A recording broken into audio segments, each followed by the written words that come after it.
دوسرا سوال یہ ہے کہ جو ہم یہ ختم اور دلاتے ہیں 40واں اور یہ کل وغیرہ، یہ اسلام میں جائز ہیں؟ اور قرآن اور حدیث سے حوالہ دے کر پلیز بتائیے گا، شکریہ۔ جی بسم اللہ الرحمن الرحیم۔ ختم 40واں یا تیجا یا جو بھی ہے، یہ ایصال ثواب ہے، ٹھیک ہے جی۔ ایصال ثواب یعنی کہ ثواب پہنچانا، کسی مسلمان کے لیے اللہ کی راہ میں خرچ کرنا، اس کو دعا دینا اور بخشش اور مغفرت کی اس کے لیے دعا کرنا، یہ اس کا مقصد ہوتا ہے اور ہوتا یہی ہے۔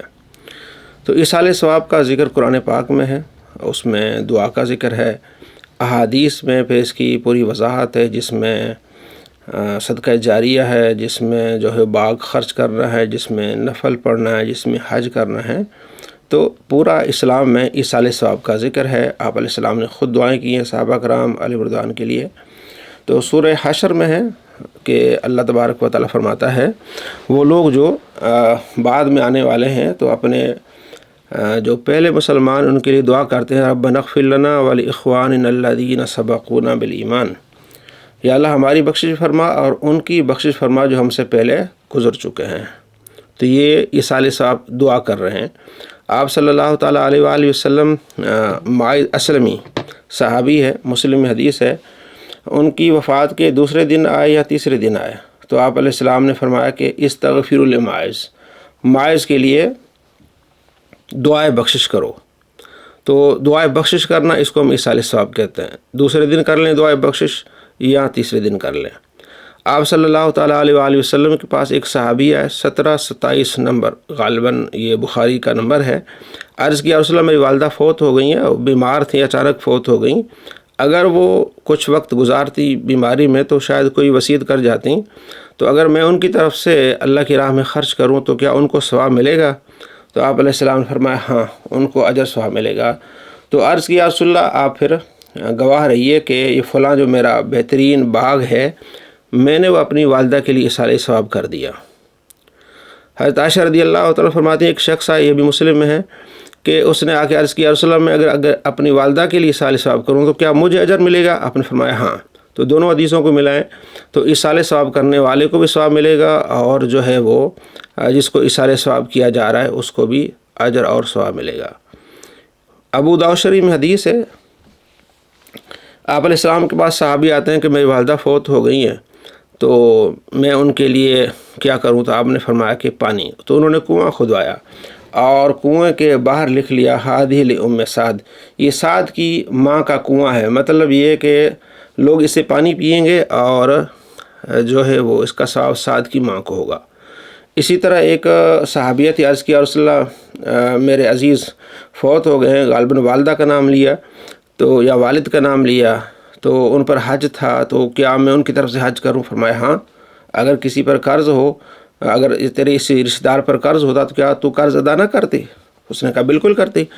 تو فرمایا پھر یہ اللہ کا قرض ہے تو وہ دو۔ تو اب وہ ظاہر ہے وہ ایصال ثواب بھی ہوتا ہے، حج جو بدل ہوتا ہے۔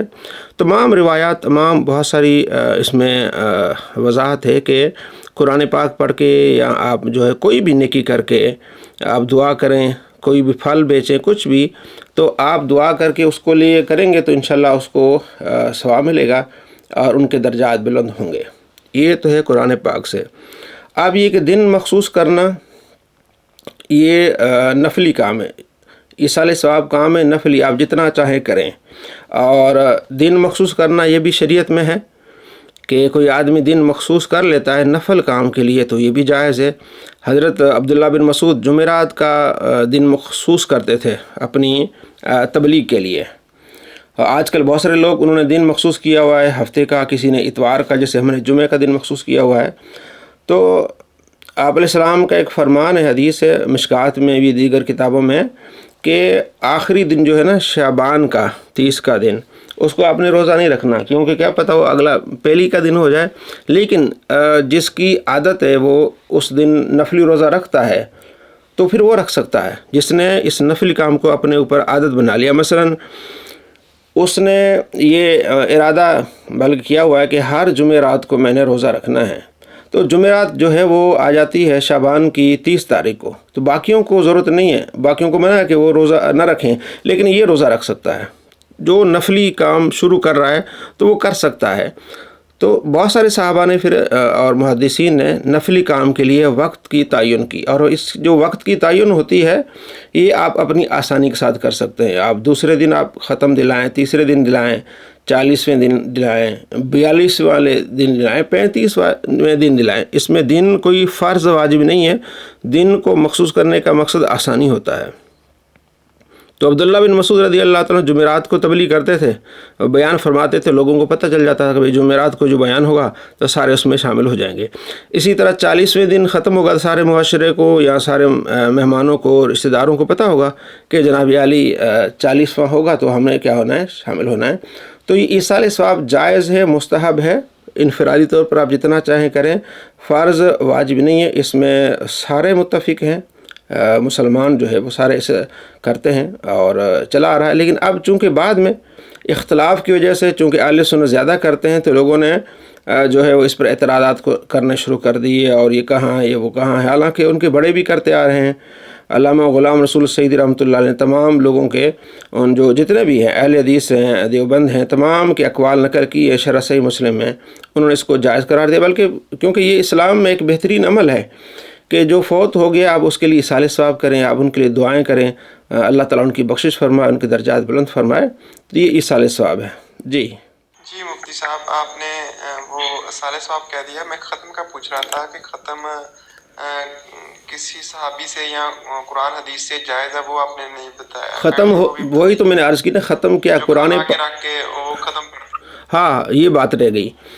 دیکھیں ایصال ثواب کرنا ہے، آپ نے قرآن ختم میں کیا ہوتا ہے، آپ نے قرآن پاک کی تلاوت کرنی ہوتی ہے، جو ایک صورت کر لیں، 10 صورتیں کر لیں، سامنے کوئی چیز رکھنا لازمی نہیں ہے، اگر رکھ لی برکت کے لیے تو اس میں بھی کوئی حرج نہیں ہے۔